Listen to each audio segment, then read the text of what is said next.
Hello, I'm Rusty. Welcome back to Prrk Industries. Yes, Prrk. First of all, today I wanted to take the opportunity to actually thank some people.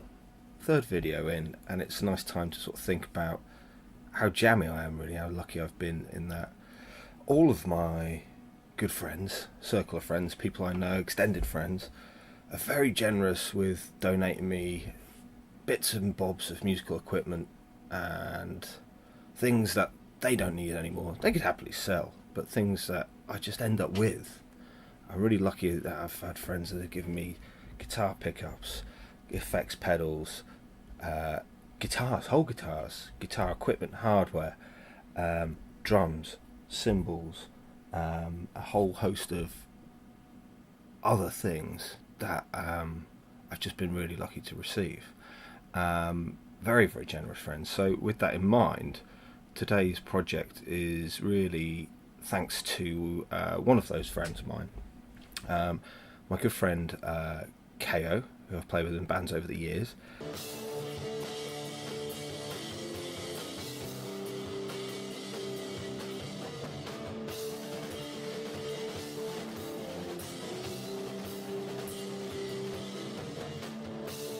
Donated me a Behringer multi-effects pedal. Now, in his words, it was the worst pedal he's ever heard, so that bodes well.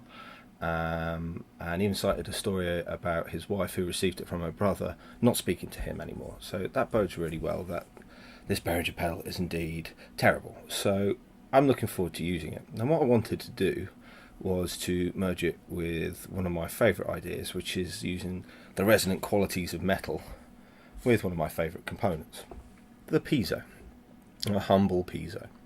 And what I plan to do is to sort of merge some various metal objects that resonate, attach them to a metal box, and take apart and put back together the Behringer multi-effects pedal and use it attached to the piezos to pick up the resonance from each of the different bits of metal. So I've been putting those together. I'll show you those in a second.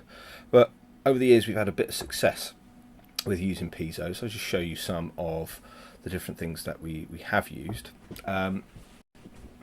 So over here you'll see that we have one of the first spring things we made, and we'll post a video of that in action so you can hear it.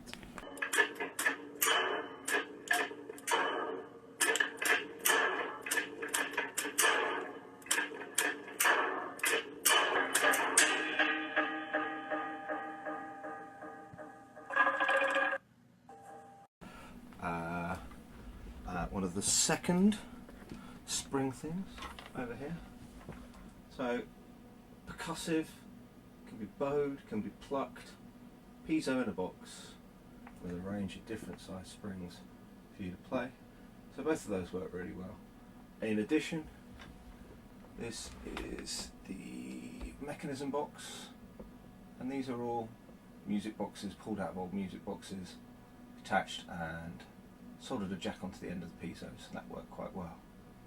So that was another example over there. So coming back to the aim for today, and that is to take these random metal objects and to use them in conjunction with the Behringer. We'll see if this works. So rehousing the Behringer, attaching bits of metal and some piezos.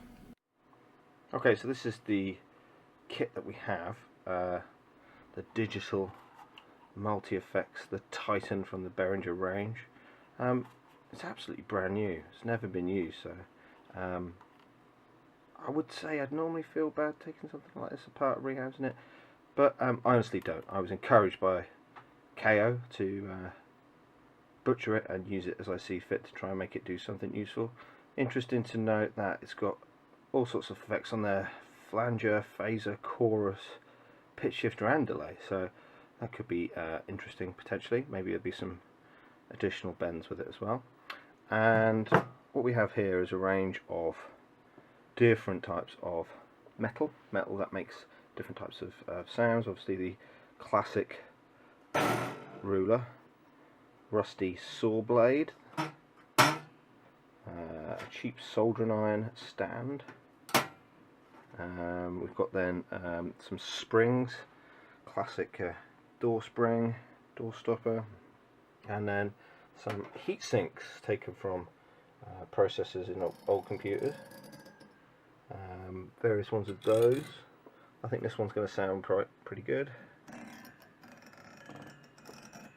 So the plan for all of those objects is to arrange them on the box so that it's obviously, you know, attached, and any sort of vibration from each of them will be picked up by the piezos. I've got 4 different piezos. I imagine I'll only use 2, and they'll be attached to the inside and then wired together in parallel to a jack out after they have come through the Behringer multi-effects, the FX600. So that's the plan for this one today. Okay, it's time to start marking out, and it's time to start drilling some holes.